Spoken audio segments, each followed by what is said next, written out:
तो आज हम हल करेंगे 10th क्लास की मैथ्स में प्रश्नावली 5.2। 16 क्वेश्चन इसके हमारे कंप्लीट हो चुके हैं और आज हम उससे आगे बढ़ेंगे। तो आप इससे पहले वाले सभी क्वेश्चनों को मेरे को उम्मीद है कि आपने हल कर लिया होगा, और कोई समस्या अगर आपको आती है तो आप वहाँ पर कमेंट्स कर सकते हैं कि इस क्वेश्चन में हमारे को प्रॉब्लम आ रही है। क्वेश्चन नंबर 17 दे रखा है कि हमारे पास एक एपी है, यानी एक समांतर श्रेणी दी गई है 3, 8, 13 ... 253 में अंतिम पद से 20वां पद ज्ञात कीजिए। तो समांतर श्रेणी का जो सबसे पहले वाला पद होता है वो आपको पता है, वो उसका प्रथम पद होता है। तो प्रथम पद इसमें कितना है 3। समांतर श्रेणी है, इसका मतलब इसमें सार्व अंतर जो है वो d जो होगा वो सभी में बराबर होगा, और वो हम ज्ञात करते हैं सेकंड पद में से फर्स्ट पद को घटाकर, यानी 8 में से किसको घटाएंगे 3 को, 13 में से किसको घटा सकते हैं 8 को, और वो समान होगा और उसको दर्शाते हैं हम किससे d से। और इसका अंतिम पद भी हमारे को दिया गया है, तो हमारे को पूछा गया है कि 20वां पद। थोड़ा सा आप यहाँ पर ध्यान देना कि जो 20वां पद पूछा गया है वह समांतर श्रेणी के अंतिम पद से पूछा गया है। अब तक हम जितने भी प्रश्न हल कर रहे थे उसमें हमारे पास कंडीशन ये थी कि पहला पद, दूसरा, तीसरा, चौथा, पांचवा, छठा, इस प्रकार से चलते जाएं। तो इसी श्रेणी में 20वें नंबर पे कौन सा पद आएगा वो ज्ञात करना था हमें। तो जब भी हम आगे वाला मान ज्ञात करते हैं तो इसका मतलब है कि प्रथम पद में हम डी वाले पद को जोड़ते हैं तो हमारे पास दूसरा पद आता है। दूसरे पद में यदि हम डी जोड़ते हैं तो तीसरा पद आता है। तीसरे पद में यदि हम डी जोड़ते हैं तो चौथा पद आता है। इसका मतलब ये हुआ कि जब आगे वाला पद आपको ज्ञात करना है तब हमारे को प्रथम पद के अंदर डी वाले पद को जोड़ना होता है आगे वाले मान ज्ञात करने के लिए।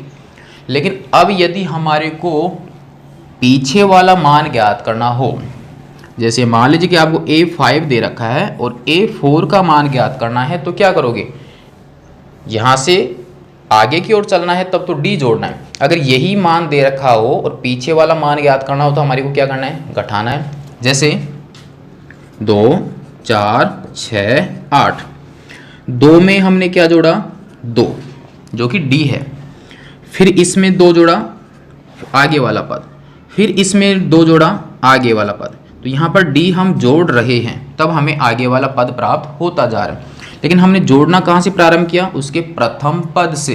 तो अब तक हमने जो क्वेश्चन हल किए हैं वो प्रथम पद से 20वां पद, 25वां पद ज्ञात किया है। तो अब हमारे को अंतिम पद दिया गया है और पीछे वाला मान पूछा है, तो इसका मतलब 8 से बाईं तरफ आएंगे तो इसका मतलब 2 को कम करना पड़ेगा।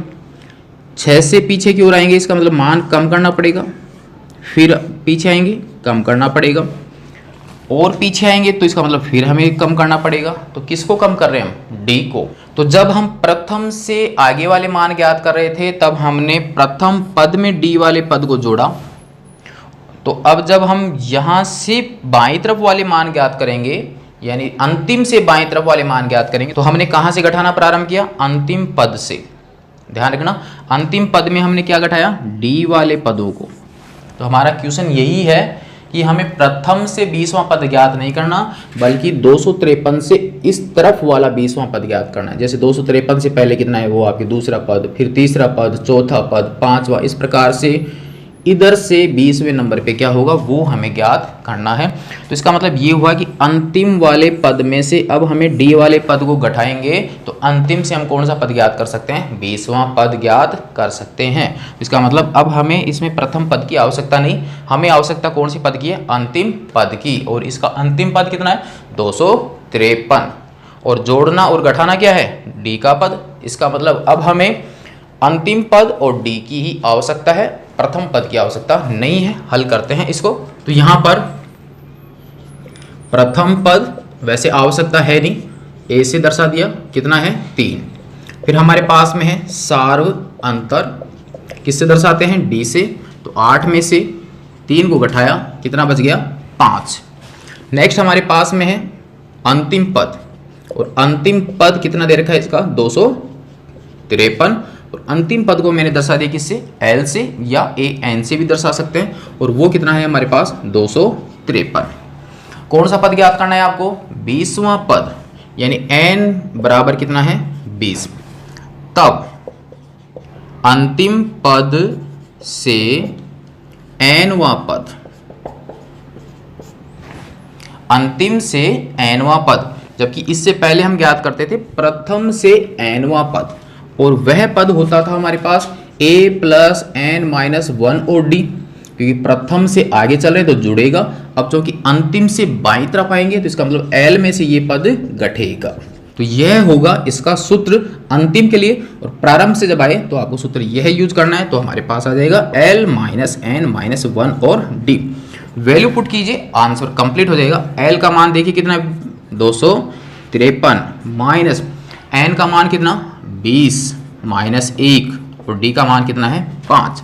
तो हल कर लीजिए, 253 माइनस 19 गुणा 5 बराबर 253 माइनस 95। तो 253 में से आप 95 को घटा लीजिए। तो आप यहाँ पर घटा लीजिए बिल्कुल आराम से, रब कॉपी में गलती नहीं करनी है। रब कॉपी में आप घटा के देख लीजिए, नहीं हो पाता है तो यहाँ पर हो गया 13, 13 में से 5 गया तो 8, यहाँ पर बच गया 4, 9 को घटाएंगे तो हमारे पास में आ जाएगा 5 और यहाँ पर 1। इसका मतलब हमारे पास 158।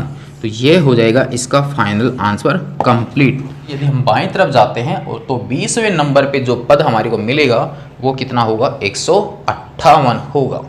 तो यह हो गया हमारे पास क्वेश्चन नंबर 17। नोट कर लीजिए आप इसको, फिर देखते हैं क्वेश्चन नंबर 18।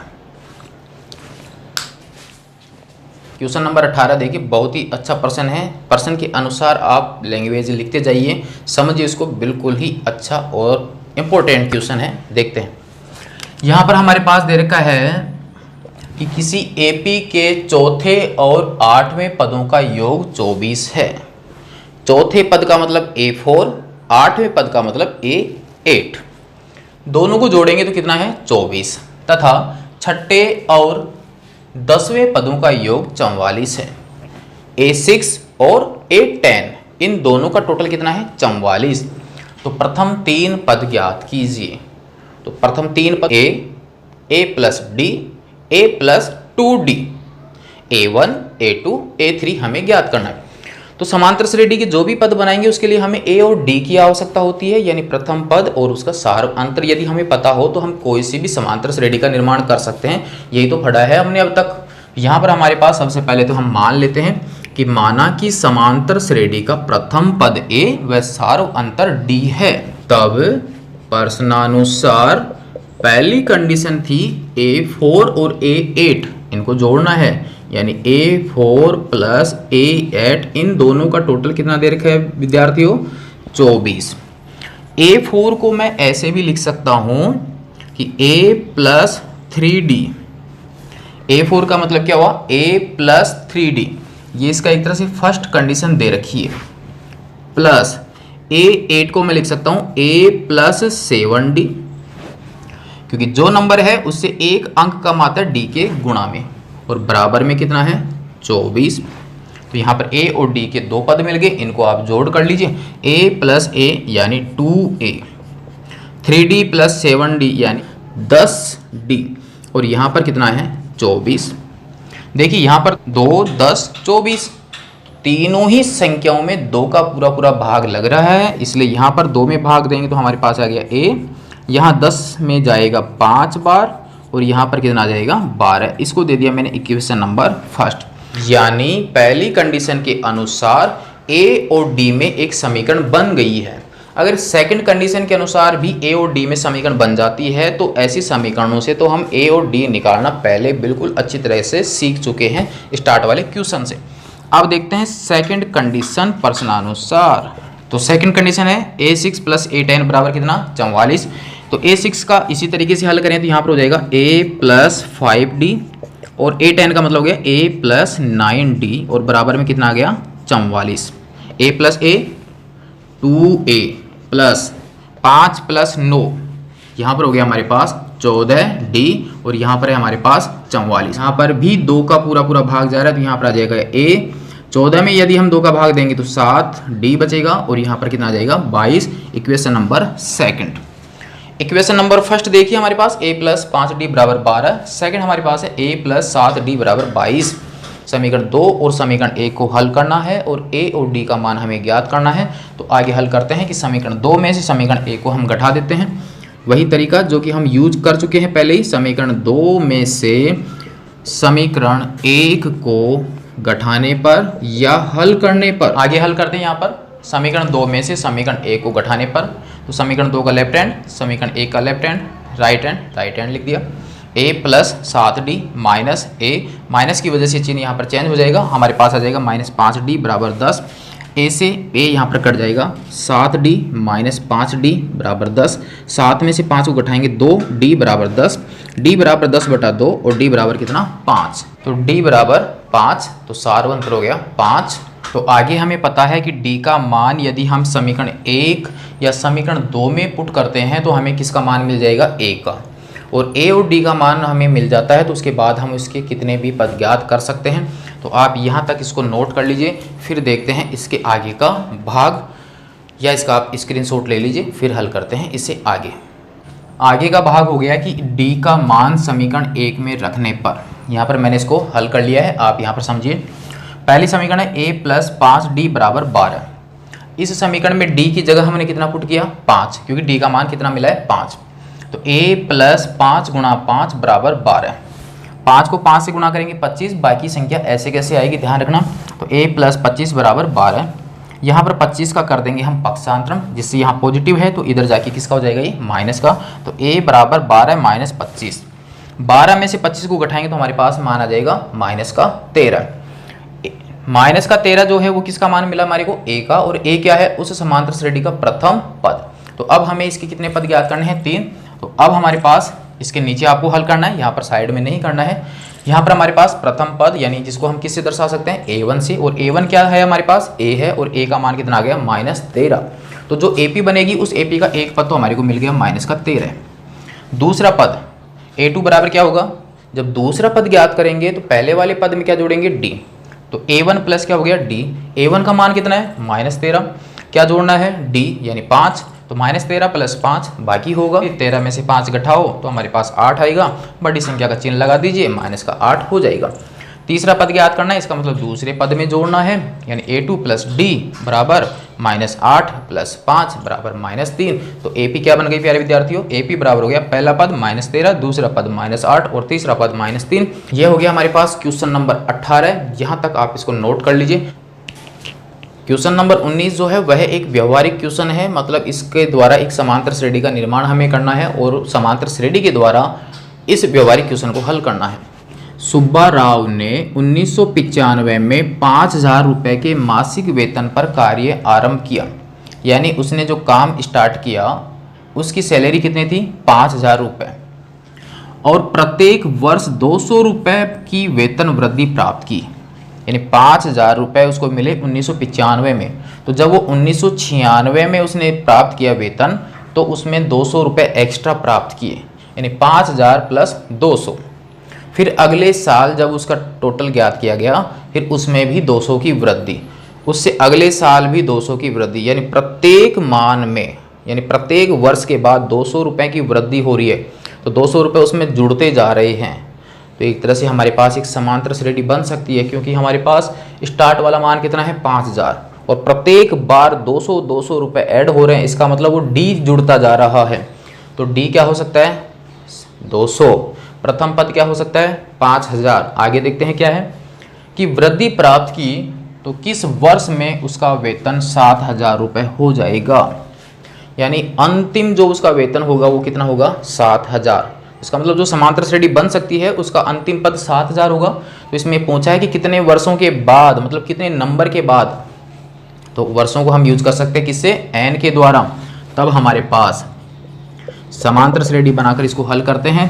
तो यहाँ पर हम लिख देंगे आरंभ का वेतन या समांतर श्रेणी का प्रथम पद a बराबर कितना हो गया 5,000 रुपये। वेतन वृद्धि, वेतन वृद्धि या समांतर श्रेणी का क्या बन जाएगा, ये सार्व अंतर, किससे दर्शाएंगे d से, कितना है 200। तो प्रारंभ में जो वेतन था वह उस समांतर श्रेणी का बन जाएगा प्रथम पद, a बराबर 5,000। 200 200 की वृद्धि हो रही है तो वो बन जाएगा उसका सार्वंतर, यानी डी बराबर कितना हो गया 200। और जो अंतिम वेतन है उसका अंतिम वेतन या समांतर श्रेणी का कौन सा पद बोल सकते हैं इसको, अंतिम पद बन जाएगा ये। और इसको दर्शाएंगे हम किससे, ए एन से। कितना होगा 7000। तो अब हमें ज्ञात क्या करना है, वर्षों की संख्या यानी एन, वो हमें ज्ञात करनी है। तो हमारे पास समांतर श्रेणी बन जाती है, हल कर लेंगे अब इसको। हमारे पास आ जाएगा एपी का प्रथम पद से एनवा पद ज्ञात करने का सूत्र हमें पता है, ए एन बराबर ए प्लस एन माइनस 1 और डी। जो मान दे रखे हैं उनको पुट कर लीजिए। तो अब तो क्वेश्चन हमारे पास शुरू वाले प्रश्नों की तरह हो चुका है। ए एन का मान हमारे पास में है 7000, ए का मान है हमारे पास 5000 प्लस एन तो हमें ज्ञात करना ही है, और डी का मान हमारे पास में कितना है 200। तो यहाँ हमारे पास 5000 का करेंगे पक्षांतरण, तो हमारे पास 5000 का करेंगे पक्षांतरण, तो 7000 माइनस 5000 बराबर n माइनस 1 और गुणा में कितना 200। शेष भाग को कर लेते हैं इधर हल, आपको नीचे ही हल करना है। यहाँ 7000 है, यहाँ पर 5000 है, तो 2000 बच जाएगा। तो यहाँ पर आ जाएगा 2000, यहाँ पर आ जाएगा n माइनस 1 और गुणा में हमारे पास में कितना है 200। वज्र गुणन के हिसाब से 200 आ जाएगा 2000 के अपोन में, तो 2000 अपॉन 200 बराबर n माइनस 1। 200 का भाग देंगे 2000 में तो पूरा यहाँ से कट जाएगा और कितना बचेगा हमारे पास 10। तो यहाँ पर आ गया 10 बराबर n माइनस 1। 1 का करेंगे पक्षांतरण, तो 10 प्लस 1 बराबर कितना n। तो फाइनली n बराबर कितना हो जाएगा 11, यानी 11 वर्ष 5000 को 7000 होने में लग जाएंगे। कब, जब प्रत्येक वर्ष उसको कितने रुपए की वृद्धि हो रही है 200 रुपए की।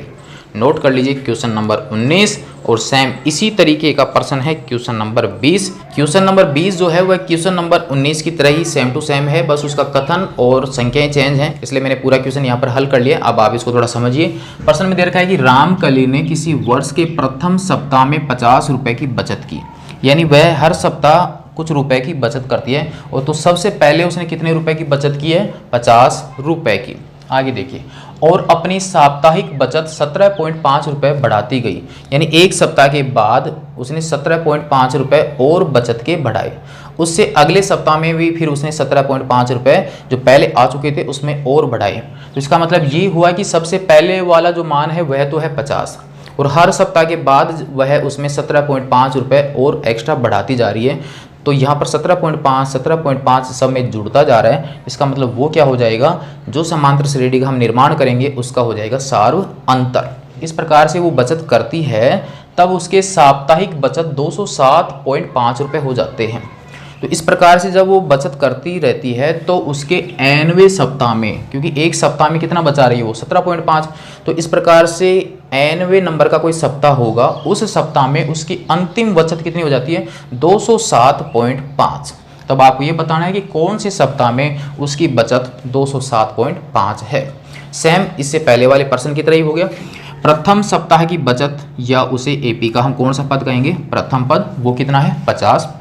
साप्ताहिक बचत वृद्धि, सप्ताह में वृद्धि, जिसे कहेंगे हम एपी का सार्वअंतर यानी डी 17.5। अंतिम सप्ताह की जो उसकी बचत है या उसे कहेंगे एपी का अंतिम पद 207.5। हमें ज्ञात करना है सप्ताह की संख्या कि कौन से नंबर के सप्ताह में उसका मान 207.5 हो जाएगा। एपी का प्रथम पद से एनवा पद ज्ञात करने वाला फॉर्मूला हम यूज करेंगे, ए एन बराबर ए प्लस एन माइनस 1 और डी। जो मान है उनको पुट कर लिया। ए एन का मान 207.5 है यानी अंतिम पद, ए का मान 50 है प्लस एन माइनस 1 गुणा 17.5, डी का मान 50 का कर दिया हमने पक्षांतरण, बाकी मान ऐसे कैसे छोड़ा है। 207.5 में से 50 को हम घटाएंगे तो हमारे पास में आ जाएगा 157.5 बराबर में n माइनस 1 गुणा 17.5, ऐसे कि ऐसे रहेगा। यहाँ से हमारे पास 17.5 का वज्र गुणन के हिसाब से हम इसको अपोन में भेज देंगे, तो 157.5 बटा 17.5 बराबर n माइनस 1। यहाँ पर एक अंक छोड़ के दशमलव है, यहाँ पर भी एक अंक छोड़ के दशमलव है, तो इसका मतलब ये दशमलव यहाँ से हट जाएगा। कैसे, इस दशमलव को हटाएंगे तो ऊपर हम 10 लगा सकते हैं, एक जीरो लगा के। ऐसे ही इस दशमलव को हटाएंगे तो नीचे भी हम 10 लगा सकते हैं और दोनों कट जाएंगे। तो अब हमारे पास बच जाएगा 1575 175। 1575 में भाग देंगे 175 का तो वो है भाग जाएगा 9 बार, और 1 का कर दिया हमने पक्षांतरण, बराबर में कितना आ गया n, तो n बराबर कितना हो गया 10। इसका मतलब 207.5 रुपये जब उसके होंगे, वे रुपए जो हुए वो कितने सप्ताह में होंगे, 10 सप्ताह में होंगे। तो इस प्रकार से हमारा आंसर हो जाएगा n बराबर 10। तो यह था प्यारे विद्यार्थियों प्रश्नावली 5.2 का अंतिम क्वेश्चन, और मेरे हिसाब से आपको समझ में आ गया होगा। जितने भी वीडियो इसके कंप्लीट हैं उनको आप दोबारा से पुनः देख सकते हैं। प्रश्नावली 5.1 और 5.2 के कंप्लीट क्वेश्चन हमने सोल्व किए हैं। किसी भी क्वेश्चन में यदि आपको समस्या आती है तो आप बता सकते हैं। नेक्स्ट हम देखेंगे इससे आगे का भाग। तब तक के लिए धन्यवाद। नोट कर लीजिए या इसका स्क्रीनशॉट आप ले सकते हैं। धन्यवाद।